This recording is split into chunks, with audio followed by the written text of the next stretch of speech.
Macam para hadirin sekalian perhatikan, orang yang dia hidup dia dalam keadaan yang dia ni tak sempat nak semayang, dia tak sempat nak puasa, tak sempat, dia tak boleh, tak ada masa dia nak pergi haji, tak boleh.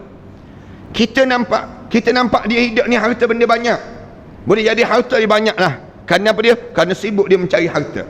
Sebenarnya dia sedang diseksa dengan harta dia, dia sedang diazab di atas dunia ini lagi. Belum lagi dia menghadap di depan Allah, dia sedang mengalami azab yang amat pedih, yang amat sangat pada diri dia. Azab apa dia? Azab yang susah dia mencari harta tersebut. Orang kita kan, yang dianya tak boleh baca Quran, tak boleh baca Quran. Kita bagi Quran, bagi Yasin tu terbalik, Yasin tu pun terbalik, tak reti nak pegang. Maknanya kita tahulah waktu mana geng-geng baca Yasin tu, tengok dia pegang terbalik, tak baca tu. Mulut bergerak, mulut bergerak, tapi dia tak boleh baca tu. Kenapa? Kerana dia sendiri tak boleh baca Quran, tak tahu Quran yang dibaca ni sendiri. Nak sebut, kemudian kalau kita suruh dia baca Quran langsung, tak boleh. Suruh baca Fatihah, Allah, baca Fatihah pun silap.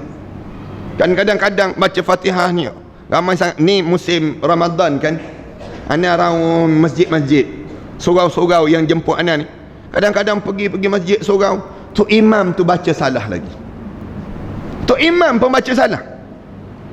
Para hadirin sekalian bayang, kalau Fatihah tu pun tu imam salah, kalau tu imam salah, makmum habis salah, habis salah. Kita pergi dengar kadang-kadang waktu mana anda pergi masjid-masjid surau-surau, kadang-kadang siratal ladzi baca si, tak baca dengan sad, patutnya siratal ladzi, tapi dibaca dengan siratal ladzi.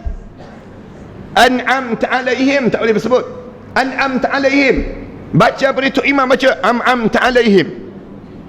Anda kata macam mana tu imam macam ni? Kadang-kadang kita boleh bayang, kalau tu imam baca macam ni, makmum macam mana? Takkan tak ada orang tegur, memang salah dah Fatihah tersebut. Kalau salah Fatihah, macam manalah nak sah solat tersebut? Ni azab dipanggil, azab yang bertindan dan berganda dalam hidup. Azab kenapa? Semayang tapi solat terbatal, azab lah, terazab dipanggil demikian. Azab lebih-lebih lagi yang tak semayang langsung. Kita nampak orang yang tak semayang ni biasa je, dia tak semayang tak kena azab, tak, dia tak semayang tu azab. Dia tak tutup aurat tu azab. Dia sedang dilanda dengan azab, azab yang tasbih, katanya Allah, tatbib, azab yang bertindan dalam hidup dia. Kita nampak macam seolah-olah dia ni tak kena azab, tak, sebenarnya dia sedang diazab dan diazab. Orang yang dia turun pagi balik gelap, tak sempat baca Quran, tak sempat sembahyang berjemaah, tak sempat dalam hidup dia. Kalau je dalam hidup dia ni, orang ni sedang diazab dan diazab dalam hidup. Orang mukmin kan orang berbeza sikap dia dan peribadi dia dengan orang kafir. Kalau kita bangun untuk kerja, sama je kita dengan orang kafir. Tapi orang mukmin dia bangun bukan untuk kerja, dia bangun untuk solat. Dia bangun untuk solat. Sebab tu Allah ajarkan Ramadan ni, Allah jadikan sahur dengan tujuan apa dia? Lepas sahur kamu bangun solat, lepas sahur kamu solat. Itu sifat orang mukmin. Kalau kamu bangun untuk kerja, hari tak kerja kamu tak bangun, kamu mula tak bangun. Kenapa? Kamu hidup bagaikan orang yang tak beriman. Orang yang tak beriman dia jadi demikian. Kalau orang kafir dia balik pukul 10 malam, cari rezeki balik 10 malam, kamu pun balik sampai 10 malam, tak ada masa kamu. Maka Allah jadikan Ramadan ini, Allah jadikan waktu mana? Saat Ramadan kamu balik awal, duduk kat meja makan tu sedia sebelum maghrib lagi. Kenapa? Waktu dunia sudah berakhir dengan kamu mengejar di waktu mana kamu perlu dikejar, maka sampai maghrib kamu sudah cukup dalam hidup kamu. Kalaupun tak dapat lagi, kamu tunggu besok lah, Allah panjangkan umur besok untuk kamu sambung lagi. Kalau sekiranya Allah panjangkan lagi umur kita. Nak ajar ni hidup orang mukmin. Dia ada masa dia beraktiviti, masa dia dengan keluarga, masa dia mencari rezeki dalam hidup. Ni seolah-olah tak ada masa dalam hidup kita. Berkejaran dengan jiran pun tak kenal, dengan jiran pun tak sempat nak kenal. Kenapa? Kerana hidup dengan kejaran mencari dunia yang tak berkesudahan. Itulah yang anak kata, yang ambil pun menyesal, yang tak ambil pun menyesal. Hasil daripada mana? hasil daripada yang ni lah. Orang kita yang ambil pun menyesal. Kita ni yang hidup ni pun menyesal. Menyesalnya tak baca Quran banyak, menyesalnya tak sembahyang, menyesalnya tak tutup aurat. Bukannya susah sangat pun, tapi tak nak buat, dipanggil demikian. Wa kadzalika akhdhu rabbika idza akhadhal qura. Demikianlah kami jadikan, begitulah kami azabkan. Akhdhu rabbika idza akhadhal qura wa hiya zalimatun. Dan Allah mengazabkan penduduk sebuah negeri yang buat zalim, yang melakukan kezaliman. Inna akhzahu alimun syadid. Sesungguhnya ketika mana kami turunkan azab itu, akan jadilah azab yang amat pedih dan juga azab yang lagi syadid. Syadid maknanya memang menyeksakan pada diri kamu. Maknanya demikianlah, kalau kamu melakukan kezaliman dalam satu penduduk kampung itu, ataupun satu penduduk negeri itu, ataupun negara itu, kami jadikan pada diri kamu azab yang amat memedihkan pada diri kamu, mengazabkan pada diri kamu. Nikmat yang Allah bagi ni jangan kita kufuri, tapi kita syukuri. Dia panggil demikian. Setiap nikmat yang Allah kurnia kepada diri kita, kita syukur dengan apa dia? Kita taat. Tapi kalau sekiranya kita kufur, apabila kita kufur, maka di waktu ini kita akan terima balasan yang Allah bagikan, balasan yang amat menakutkan dan mengerikan pada kita. Kerana ana sebut pada minggu yang sudah, apa dia, apabila disebut dengan catuan air ni, nak catu air, apabila sebut saja nak catu air ni, maknanya apa dia? Apabila tanya kenapa pihak Syabas kata air tak cukup, air yang dirawat tak cukup, kerajaan negeri kata air cukup dan sebagainya, maknanya apa dia? Berlaku krisis ni, sedang berlaku masalah, masalah yang sama ada direka masalah ataupun memang ada masalah sungguh. Kalau dah direka masalah, dia menimbulkan panik. Maknanya apa dia? Allah sedang turun azab, Allah sedang turunkan azab. Dah mula dah Allah tarik. Di antara benda yang Allah bagi pada kita, tak sepatut dikuasai oleh sesuatu kecuali kerajaan yang boleh kuasai. Ada 4 katanya ulama, ada 4 yang kena kuasai: tanah, air, api, angin. Dia tak boleh bagi pada orang, tak boleh bagi pada individu, tak boleh. Kalau bagi pada individu, rosak, dia jadi rosak terus. Kalau tanah ni kita bagi pada syarikat-syarikat tertentu untuk mengurus tanah-tanah, maka rosak. Dia kena kerajaan yang mengurus, kerajaan yang kena agih untuk orang ni, bahagi pada orang ni tanah. Kemudian air sama juga. Air, tanah, air tak boleh bagi orang yang urus, syarikat yang urus. Dia kena bagi apa dia? Kena kerajaan yang urus. Kalau bagi syarikat, ini jadinya, ini jadi bunyi macam politik pula tu. Tapi nak sebutnya, kalau bagi, sebab tu air kerajaan yang kena urus. Pada apa dia? Kerajaan jangan buat zalim. Kalau kamu buat zalim pada rakyat, nayalah rakyat, sengsaralah rakyat itu sendiri. 2. Yang 3, api. Api tak boleh syarikat yang urus, kerajaan yang kena urus. Kalau api ni syarikat yang urus, dia fikir apa dia? Keuntungan lah, keuntungan memanjang. Sebab tu bil tarif elektrik tu kita nampak sama je, tapi kadang-kadang kena bayar melambung dan melambung. Kalau kita tak nak bayar, tak nak, kita kata kita tak nak guna TNB, nak guna syarikat mana? Nak guna apa dia? Dan bila nak berakhir ni? Bila nak berakhir? Nak kena bayar sampai mati ke? Benda-benda macam ni dia terlekat ni hutang. Kita mati, kita masih lagi terlekat hutang. Apa dia hutang? Hutang TNB tak bayar lagi saya. Maknanya kita ni, dia kena ada masa dia yang mesti berakhir. Manakala TNB jangan fikir tentang untung je, dia kena fikir tentang bagaimana dia memberi kebajikan pada masyarakat. Kalau dia fikir dia nak umum ni, separuh masa, separuh kota ni, nak sebutnya masa ni dia nak untung, isytihar untung 307 juta, kemudian isytihar untung yang ni, untung yang ni. Jadi mananya pada rakyat yang dapat kebajikan yang pada rakyat yang dapat? Yang ni jadi masalah. Tanah, air, api, angin. Angin ni kalau bagi pada manusia pegang, naya kita, naya kita nak kena bayar bil angin ini sendiri. Nak sebutnya gambaran apa dia? Gambaran dalam hidup kita ni, Allah satu-satu ni Allah tak bagi penguasaan. Ulama ada, angin ni Allah tak bagi penguasaan. Tiba-tiba kalau kamu buat zalim juga, aku tarik nikmat-nikmat ini. Tarik angin sudah berubah menjadi jerebu, misal contoh. Angin yang kamu degil sangat, aku jadikan, aku ubah dan aku ubah pada diri kamu. Allahu Akbar. Dosa lah siapa yang buat kerja ni.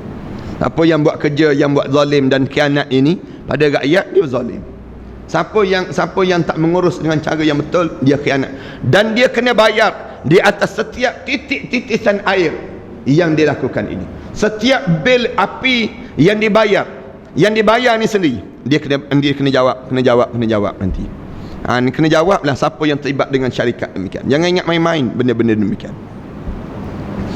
Allah, inna akhzahu alimun syadid, sesungguhnya azab yang aku turunkan pada kamu ni terlampau amat pedih yang aku sediakan untuk orang demikian. Inna fi zalika la ayah, semua itu merupakan ayat liman khafa azabal akhirah. Semua cerita-cerita yang aku ceritakan pada kamu ni merupakan satu tanda-tanda kebesaran yang Allah jadikan untuk bagi siapa? Liman khafa azabal akhirah, bagi orang yang hidup dia rasa takut pada hari akhirat Allah Subhanahu Wa Taala. Orang yang ditanam dalam jiwa dia perasaan adanya akhirat Allah. Orang yang ditanam dengan adanya akhirat Allah, dia belajar saja daripada orang ni, dia belajar daripada bangsa sebelum daripada ni. Apabila dia belajar saja, dia akan timbul kegerunan dalam jiwa mereka. Timbul gerun ni, mereka tak berani nak buat, tak berani terus nak buat. Macam kadang-kadang kan kita nak marah pada anak-anak kita, kita bagi tahu, kamu tak ingat tak abang kamu, abah buat macam mana? Abang kamu abah pukul, abah rotan. Kita sebut demikian. Kamu nak suka kena macam abah kamu juga? Kamu nak kena macam abang kamu juga? Kita sebut pada anak kita yang tengah ni. Anak tengah kita ni buat khianat pada adik bongsu dia, misal contoh. Waktu mana dia buat khianat pada adik bongsu, kita pesan, kamu kena belajar dengan abang kamu. Kemarin macam mana? Terberat dekat belakang tu, abah rotan dia. Cara Allah sebut, kamu kena belajar dalam hidup kamu dengan bangsa sebelum daripada ni, puak yang sebelum daripada ni. Macam mana puak yang namakan dengan orang-orang sebelum daripada ni. Apabila kamu belajar, kamu akan timbul perasaan liman khafa azab yaumal qiyam, liman khafa azab al-akhirah, orang yang dia takut dengan azab di hari akhirat nanti. Azab dunia ni sikit je, azab di akhirat tu lagi sakit, sengsara yang amat sangat. Azab kita tengok sekarang di dunia, orang yang memtahankan kezaliman dia, dia berusaha untuk nak memtahankan kezaliman dia, tapi dia nya azab hidup dalam sengsara. Sekarang ni kan Bashar Assad ni, kita buat contoh, ni di antara contoh orang yang dia tahankan kezaliman dia, membunuh rakyat dia. Sekarang dia hidup tenang? Tak tenang. Baru dah 3 hari sudah, bagaimana adik-beradik dia ke yang mati kena bom tu, termasuk dengan apa dia, bekas timbalan presiden pada Mesir ni sendiri, timbalan Husni Mubarak dahulu. Omar Sulaiman tu pun mati juga dalam krisis ini. Katanya Omar Sulaiman tu ada dalam perbincangan, dalam anda cerita semalam, ada dalam perbincangan di antara puak-puak Syria, kemudian Israel, kemudian Amerika. Dalam perbincangan tu tiba-tiba bom meletup.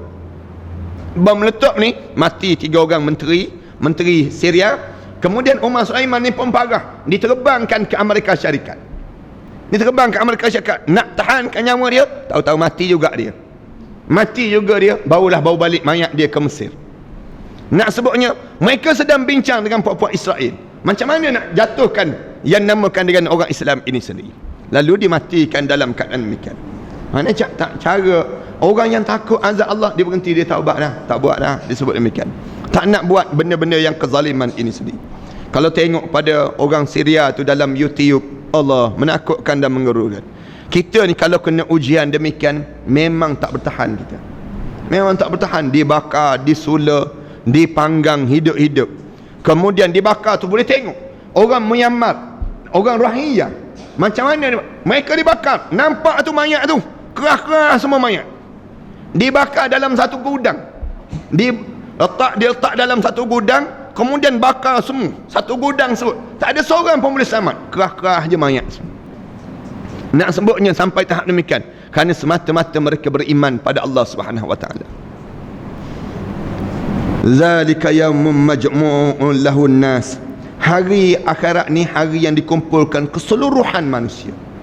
Tak ada lagi manusia yang tak terkumpul, tak ada. Wa dzalika yaumun mashhud. Hari di waktu mana hari akhirat ini hari penyaksian terhadap amalan-amalan yang kamu kerjakan ini sendiri. Ini cara Allah nak cerita Akhirat ni bukan hari yang biasa tak. Hari akhirat ni hari yang disebut zalika yaumun majmu'un nas. Majmu'un lahun nas. Hari yang dikumpulkan keseluruhan manusia di atas dunia ni. Kita pergi ke Mekah kan, kalau tengok ramai orang, Allah, kita kata ni baru dunia. Pening kepala dah kita. Pening kepala dah nak mencari. Kadang-kadang tak terjumpa suami isteri ni. Janji dekat tiang tak berjumpa, balik masa muka dua-dua orang. Nak sebutnya kenapa dia? Nak gambaran ni baru dunia. Dunia tu pun kita boleh bertengkar dah. Di dunia pun kita boleh bertengkar dah. Keluar daripada pintu Baitullah tu tak berjumpa asyik masing-masing. Bagaimana di akhirat nanti? Akhirat yang Allah jadikan yang besar keadaan ini, yang menyebabkan di waktu tersebut katanya Allah wa yaumun masyhud, pada hari yang yaumun masyhud, wa dzalika yaumun masyhud, hari yang Allah jadikan penyaksian terhadap setiap benda yang kamu lakukan. Wa ma nuakhiruhu illa li ajalin ma'dud, dan tiap-tiap yang kami jadikan ini kami tangguhkan sikit. Kami jadikan, kami tak turun terus bala tak, kami tak turunkan terus azab tak, tapi wa ma nuakhiruhu, kami tangguh sampai bila? Ila li ajalin ma'dud, sehingga sampai ke satu ketika yang ditentukan oleh Allah barulah turun azab tersebut. Maknanya kita jangan ingat kalau kita tak semayang tak ada azab. Tengok tak ada pun, tak kena apa-apa pun kita sebut. Orang yang tak tutup aurat, dia ingat bahawa dia tak ada apa-apa. Tengok dia kata tutup aurat, tak tutup aurat pun tak ada apa-apa pun dia sebut. Orang yang tutup aurat tu tengok kejap-kejap kena kencing manis, kejap-kejap darah tinggi sebut, kejap-kejap ada aja penyakit pada diri dia. Oh, saya ni tak tutup aurat, sihat je, segar-bugar je, disebut demikian. Tak, kita sebut wa ma nuakhiruhu, sesungguhnya Allah menangguhkan dahulu. Memang tak kena, tapi sampai bila? Li ajalim ma'dud, sampai satu ketika nanti barulah kamu tahu kesengsaraan yang kamu akan hadapi. Nah, Allah jadikan demikian. Yauma ya'ti la tukallamu nafsun illa biiznih, ketika mana datangnya pada hari kiamat nanti, hari yang tak ada seorang pun yang boleh bercakap illa biiznih, kecuali dengan izin Allah. Senyap sunyi, tak ada siapa yang berani nak bercakap. Tak ada orang yang nak boleh berkata-kata lagi, kerana terlampau takut. Apabila terlampau takut, senyap je. Para hadirin sekalian, bayangkan apabila seorang guru gagang yang masuk dalam kelas, dia tengking je anak murid dia, diam, dia sebut diam tu, senyap je anak murid, tak bercakap. Kita boleh bayang hari ni Allah pemurah, sekarang ni Allah pemurah, tapi sampai di pada mahsyar, apabila sampai di pada mahsyar, ketakutan yang amat sangat, dia jadi amat sangat, sehingga tak ada siapa yang berani nak bercakap lagi illa biiznih, kecuali orang yang diizinkan oleh Allah. Faminhum saqiyyun wa sa'id, dan ada di kalangan mereka yang dibinasakan ataupun golongan yang saqiyyun, di kalangan orang-orang yang celaka, wa sa'id, dan ada sebahagian yang dinamakan dengan golongan yang dibahagiakan di pada mahsyar Allah. Waktu tu orang yang bahagia dan orang celaka ni dia beza terus tempat dia.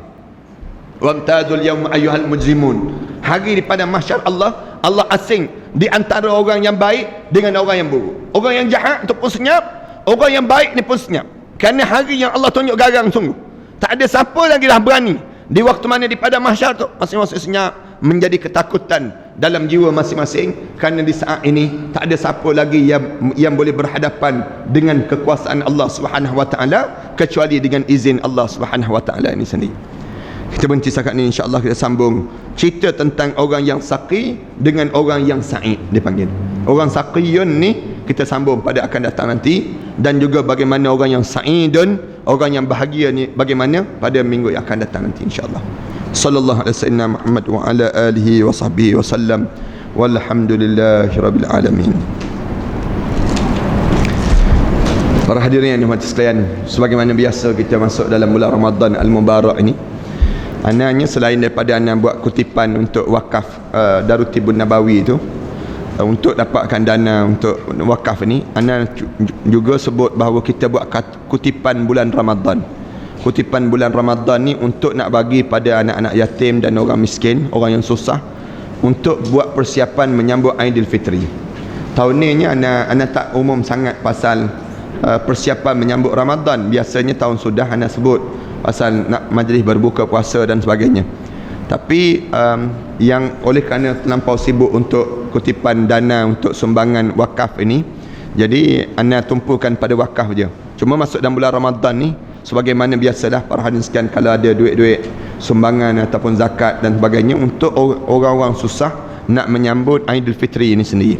Jadi kita buat macam biasa, tabung tahun-tahun yang sudah tu, kita akan gabung dekat dengan menyambut Aidilfitri nanti, kita akan agih-agihkan pada orang-orang yang susah ni, dan kita dapatkan bagi sumbangan pada mereka supaya mereka dapat mengasai kenikmatan dalam beragama ini sendiri, insya-Allah.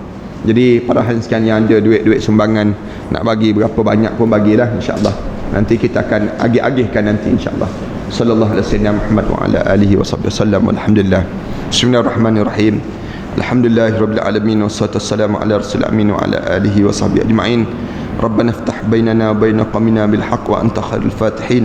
ربنا هب لنا من أزواجنا وذرياتنا قرة أعين واجعلنا للمتقين إماما. ربنا آتنا في الدنيا حسنة وفي الآخرة حسنة وقنا عذاب النار والحمد لله رب العالمين.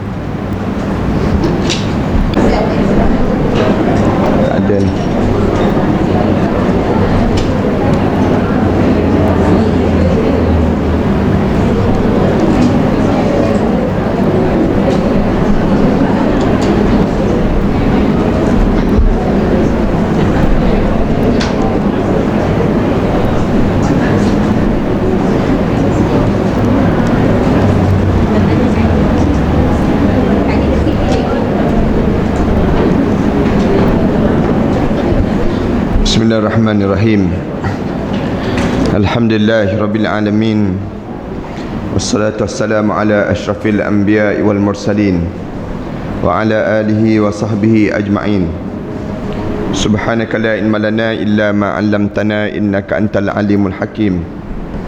Rabbi shrah li sadri wa yassir li amri wahlul 'uqdatam min lisani yafqahu qawli. Ya alim 'allimna min ilmika kama tarda bihi anna. يا حليم خلقنا بخلق الحلم وحققنا بحقائق العلم. اللهم أخرجنا من ظلمات الوهم وأكرمنا بنور الفهم وافتح علينا بمعرفة العلم وحسن أخلاقنا بالحلم وسهل لنا أبواب فضلك وانصر علينا من خزائن رحمتك يا أرحم الراحمين ويا أرحم الراحمين ويا أرحم الراحمين. أما بعد. Para hadirin yang dihormati sekalian, insya-Allah kita akan meneruskan pengajian kita dalam ayat yang ke-100 daripada surah Hud yang kita belajar ini. Sebagaimana biasa, kita akan baca terlebih dahulu. Mudah-mudahan kita dapat pahala daripada bacaan yang kita baca ini. A'udzubillahi minasyaitonirrajim.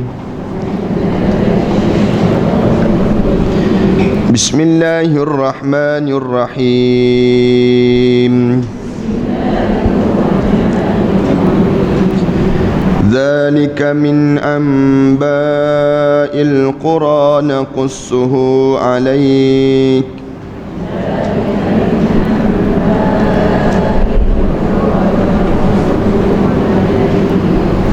Minha qa'imun wa hasid.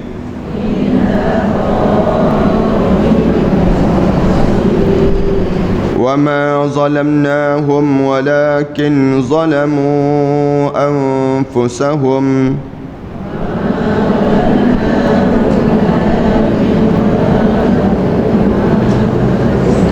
فما أغنت عنهم آلهتهم التي يدعون من دون الله من شيء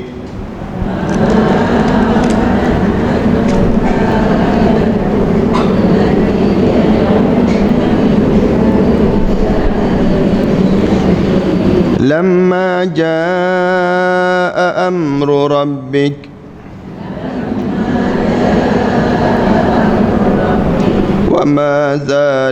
وما زادوهم غير تتبيب.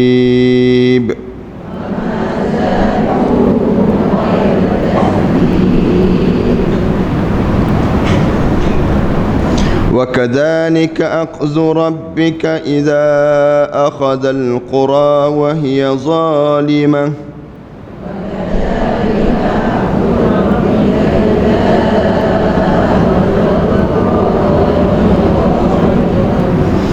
إن أخذه عليم شديد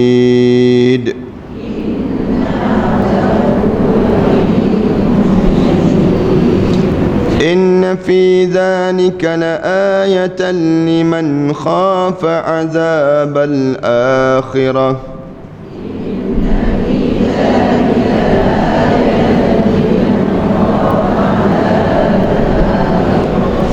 ذلك يوم مجموع له الناس وذلك يوم مشهود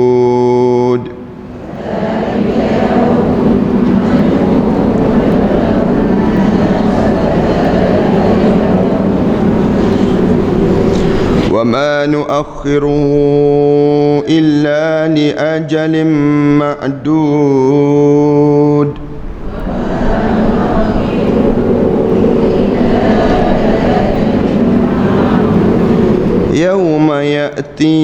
يوم يأتي لا تكلم نفس إلا بإذنه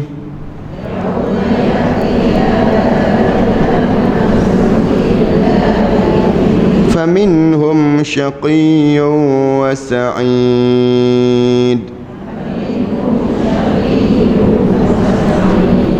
فأما الذين شقوا ففي النار لهم فيها زفير وشحيق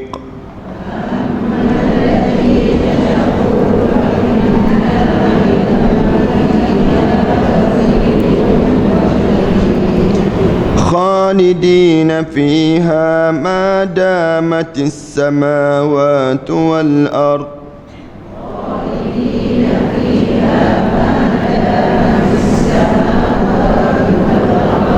إلا ما شاء ربك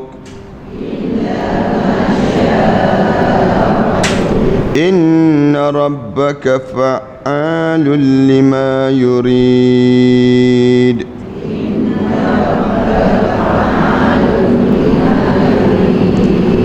وأما الذين سعدوا ففي الجنة خالدين فيها ما دامت السماوات والأرض إلا ما شاء ربك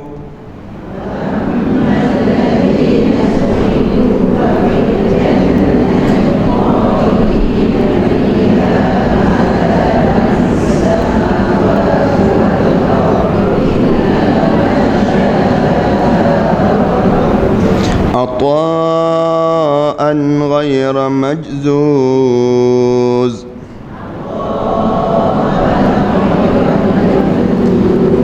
فلا تك في مرية مما يعبد هؤلاء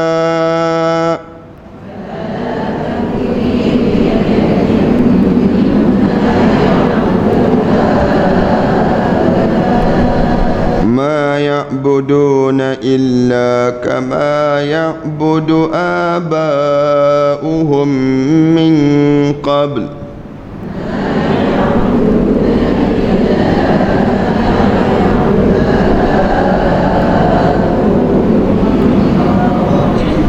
وإنا لموفوهم نصيبهم غير منقوص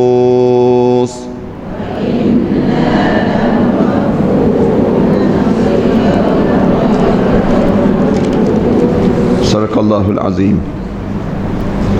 Zalika min anba'il qura. Demikianlah cerita-cerita yang telah kami ceritakan pada kamu tentang nasib-nasib ataupun yang kami cerita penduduk-penduduk yang dibinasakan itu. Naqussuhu alaik.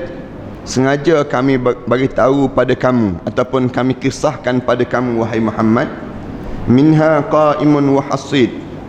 Dan di kalangan penduduk-penduduk yang kami cerita itu ada lagi kesan-kesan ataupun ada lagi yang disebut dengan tanda-tanda daripada kebinasaan mereka wa hasid, dan ada yang binasa langsung yang tidak ada lagi bekas-bekasnya.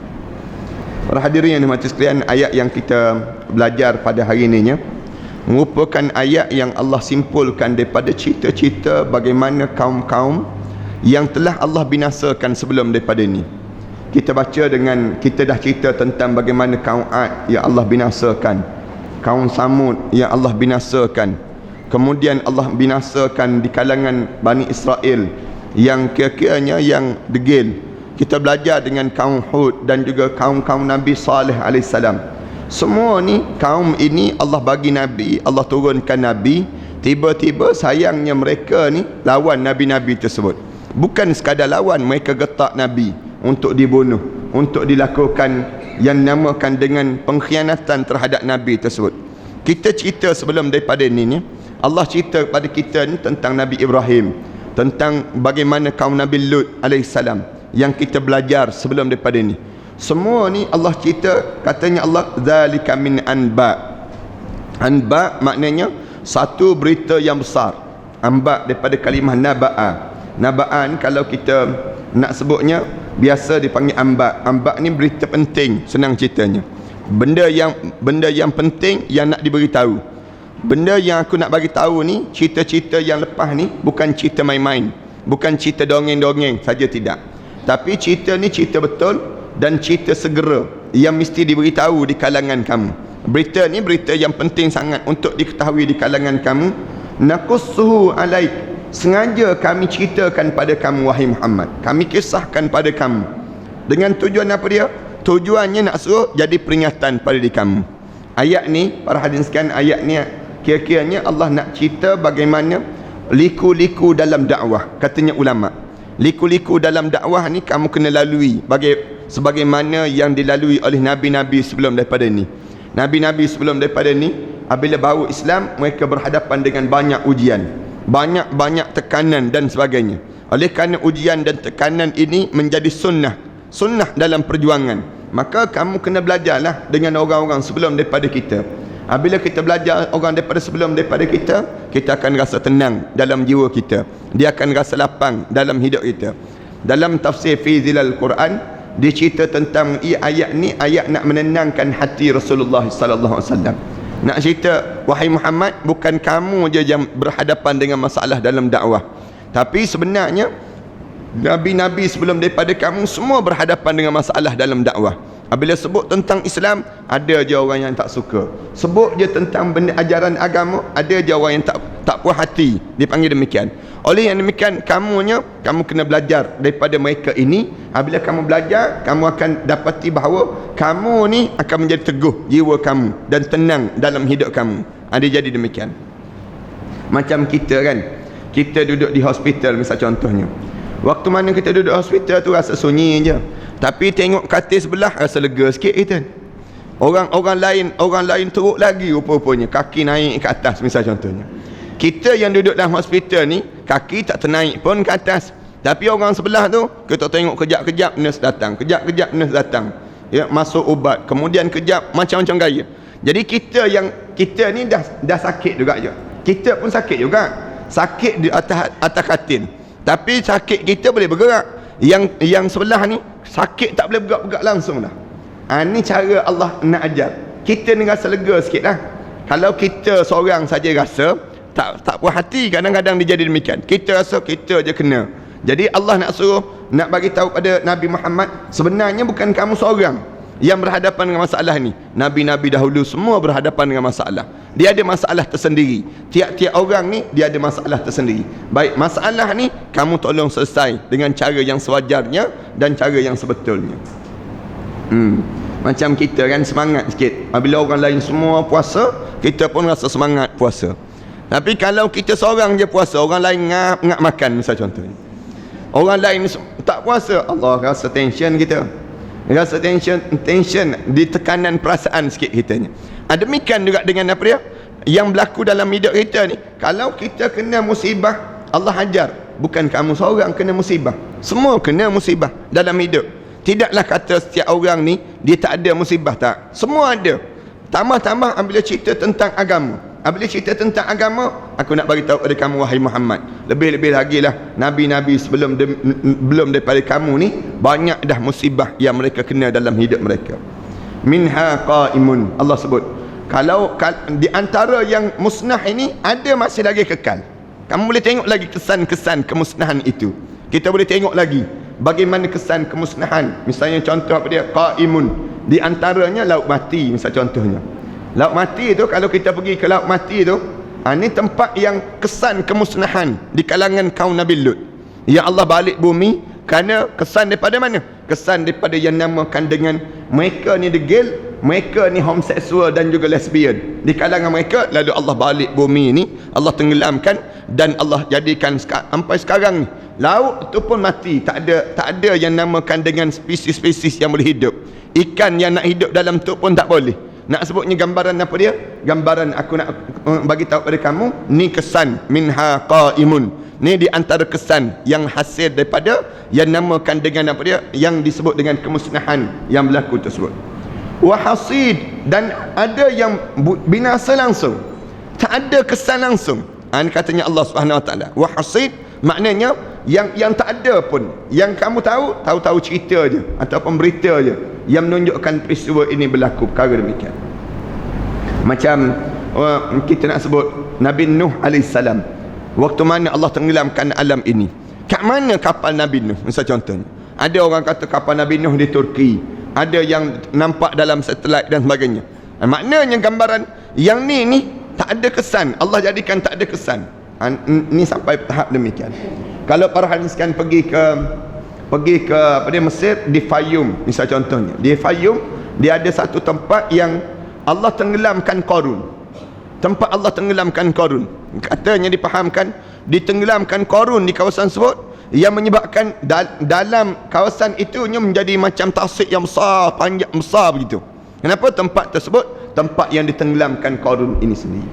Allah tenggelamkan Qarun sedalam 70 hasta setiap kali terbit matahari.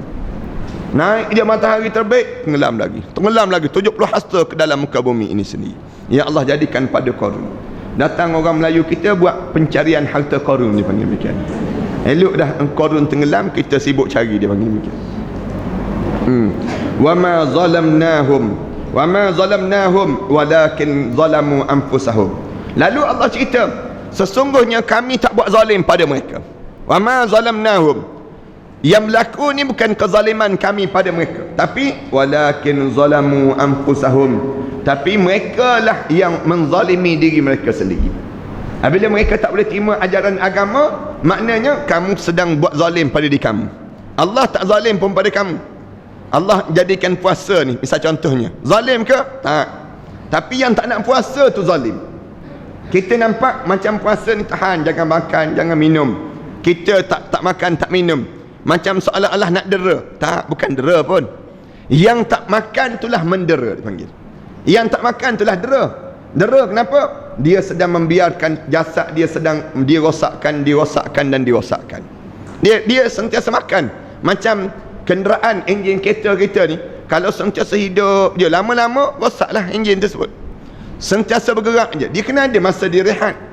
Kilang, kalau kita tengok pada kilang, ada juga masa dia kena berhenti sekejap enjin dia. Kenapa? Kalau dia berterusan, lama-lama tak pernah diservis, lama-lama akan jam. Demikian juga dengan yang namakan dengan perut kita ni. Jasad kita ni kena ada masa kena servis. Bila kena servis? Ramadan ni masa yang servis. Kalau kamu tak servis juga, kamu buat zalim pada jasad kamu. Sebab tu Rasulullah SAW sebut, sumu tasihu, puasalah kamu akan jadi sihat, kata Rasulullah SAW. Cuba cek darah kita misal contohnya, cuba cek air kencing kita misal contohnya. Dalam bulan Ramadan kita akan dapati memang sihat. Bahkan doktor-doktor sendiri pun, waktu mana doktor ni sendiri dia kata, kalau kamu nak buat operation, kamu kena buat yang namakan dengan kena puasa dahulu.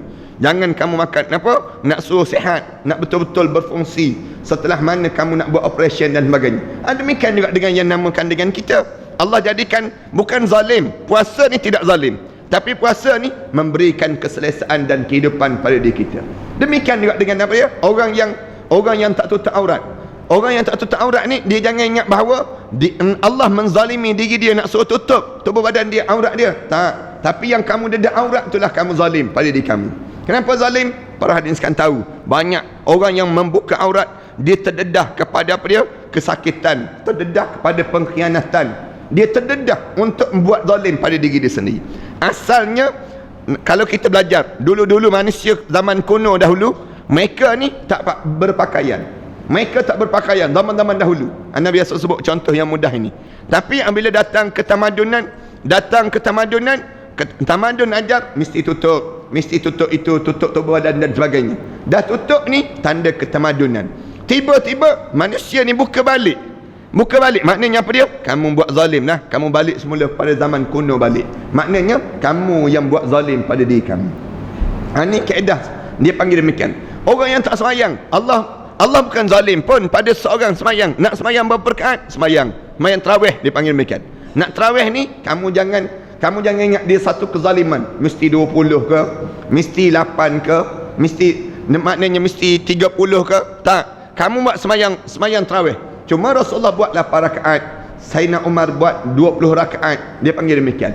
Kamu jangan ingat dia zalim, tak. Ni tak, kita duk paksa diri kita. Dah kita tak larat dah. Sampai 10 dah tak larat dah. Berhenti je lah. Semayang sunat tarawih. Jangan paksa diri, jangan. Semayang sunat, dia panggil nama lagi sunat. Lepas tu balik nanti, sambung balik kat rumah. Dia panggil Allah tak pernah zalim pada diri kamu ni sendiri. Ni berkelahi di antara 8 dengan 20 dia panggil. Berkelahi itulah yang nak cerita dekat masjid negeri bawah ni kan. Yang geng-geng 20 berkelahi dengan geng 8 dia panggil. Yang akhirnya bertengkar, berkelahi kawasan masjid itu berkelahi. Yang geng-geng 8 lepas 8 balik terus. Geng-geng 20 masa muka dengan geng-geng 8 dia panggil. Dia nak marah balik terus. Dia kata 20 rakaat bukannya susah. Tak, Allah tak zalim. Dalam syariat ini Allah memudahkan dalam hidup kamu. Tu yang nak cerita kan, satu masjid tu siap pesan pada anak Ustaz tazkirah tu, Ustaz bantai sikit geng-geng 8 tu Ustaz, dia kata. Anak tanya kenapa kena bantai? Dia kata geng-geng 8 ni siap je 8 rakaat dia balik terus. Apa masalah kalau dia baliknya? Anak tanya. Dia kata iyalah kalau dia balik terus apa juga, dia sapu habis more-more yang ada ni, dia tu. Anak kata oh yang tu, dia kata dah lah dia balik dia sapu more tu, dia kata kita pula tak khusyuk semayang dia sebut. Oh, rupa-rupanya dia pula terganggu yang cendol habis, terganggu yang roti jala habis. Nak sebut yang tu rupa-rupanya pada diri dia. Wa ma zalamahum. Dah kamu tahu, dah kamu terganggu, kamu semayang 8 rakaat sudahlah. Semayang 8 rakaat, pergi berlumba pakat-pakat makan dengan orang yang geng-geng 8 tu. Lepas siap makan, sambung balik semayang tarawih ni sendiri. Tu cara dia ajar demikian. Anda ingat masjid Bukit Beruntung? Masjid Bukit Beruntung dia buat macam mana? Sampai 8 rakaat. Tahun lepas lah, tahun ni anda tak tahu. 8 rakaat tu dengan tazkirah dulu. Siap dengan tazkirah, rehat dulu. Rehat setengah jam, pergi makan, siap makan semua, sambung balik untuk cukupkan 20 rakaat. Yang nak sambung ni sambung, yang tak nak sambung dia terus balik. Maknanya dia ada sistem. Akhirnya tak berkelahi. Bagus juga dia panggil demikian. Wa ma zalamahum wa ma zalamnahum walakin zalamu anfusahum. Kami tak pernah buat zalim pada kamu, tapi yang buat zalim ni kamu sendiri yang buat pilihan nak masuk syurga ke nak masuk neraka dalam hidup kamu. Dalam hidup kita ni kita yang memilih sama ada kita nak buat ke kita tak nak buat. Macam kita tak bangun sahur misal contohnya, tak bangun sahur ni kita yang buat pilihan. Waktu mana orang kejut kita, waktu mana jam kedengaran, jam loceng kedengaran, kita buat pilihan nak bangun ke tak nak bangun, nak bangun ke tak nak bangun. Setengah-setengah orang dia buat tak peduli je, biarlah nak memekak jam loceng tu dia sebut demikian. Yang jenis nak bangun, dia bangun, dia rela bangun, biarlah dia langgar tiang-tiang, langgar dinding-dinding pun tak apa, asal yang penting dia kena makan. Dia sebut demikian. Dia tahu kalau dia tak makan besok memang seksa pada diri dia. Cara Allah gunakan demikian juga dalam hidup kita. Kamu nak pada agama, kamu kena tahu dalam hidup kamu, kami tak buat zalim pada diri kamu, dipanggil begitu. Anda ingat ada satu cerita tu, cerita yang satu kumpulan dia masuk, lebih kurang 40 orang dia masuk dalam hutan, dia mengembara dalam hutan. Ni cerita yang disebutlah. Bila dia mengembara dalam hutan tu, dia berjalan dalam hutan, dia berjumpa satu batu yang banyak ni. Mereka nak jumpa batu tu, di atas batu tu dia tertulis siapa yang ambil batu ni menyesal dan siapa yang tak ambil batu ni menyesal. Siapa yang ambil batu ni menyesal dan yang tak ambil batu ni pun menyesal. Masing-masing mandang macam mana pula ni. Lalu 2, 3, 4 orang ni ambil batu tersebut. Yang lain buat tak peduli je. Ambil batu masuk dalam poket. Masuk dalam poket. Ambil sikit je. Letak dalam poket. Jalan. Nak tahu apa benda yang kesan dia. Jalan sampai keluar daripada hutan tu. Bila dah keluar daripada hutan tu, keluar je daripada kawasan hutan tersebut, kawan-kawan yang tak ambil ni, dia cuik orang yang ambil. Dia kata, cuba tengok sikit batu yang ambil tadi. Apa jadinya? Dia sebut. Apa jadinya? Lepas pada tu, dia pun nak ambil, keluarkan balik batu tadi. Bila keluar balik batu tersebut, tengok batu tu sudah berubah menjadi permata yang indah. Permata yang mahal tu. Belian, senang cerita. Belian. Yang geng-geng tak ambil tadi menyesal tu. Allah, rugi tak ambil tersebut. Manakala yang ambil tu menyesal, ambil sikit je dia. Menyesal juga. Demikian juga dengan kita atas dunia ni. Kita atas dunia ni begitulah dalam hidup kita. Waktu mana Allah bagi peluang, tak ambil sikit je. Ambil baca Quran qul huwallah je dia sebut. Menyesal asyik baca qul huwallah je. Surah Kahfi pun tak baca misal contohnya. Tapi yang tak baca langsung menyesal juga. Masuk dalam kubur nanti menyesal juga. Menyesal kenapa? Tak baca langsung. Padahal ada dah peluang berjumpa dengan ustaz, berjumpa dengan ustazah, tapi tak baca juga Al-Quran Karim.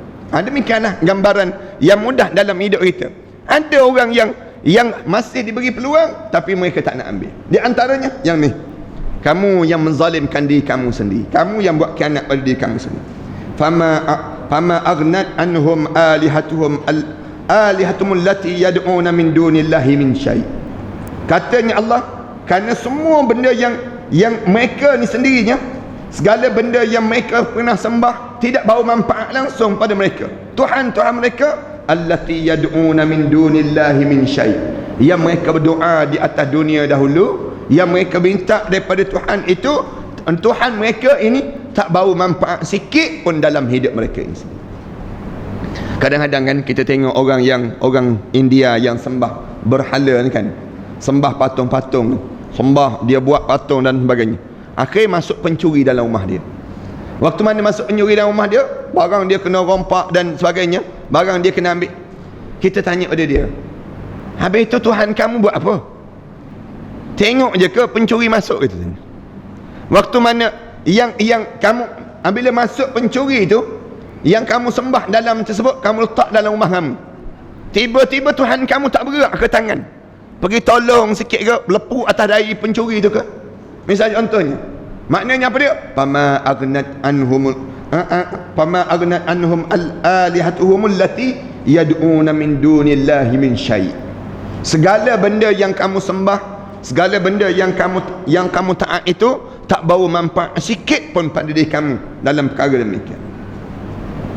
Kan Nana cerita kan, yang orang India yang datang jumpa dengan Nana di tempat merawat tu, Seksyen 15 tu, datang pakai seluar pendek tu, datang minta supaya baca doa.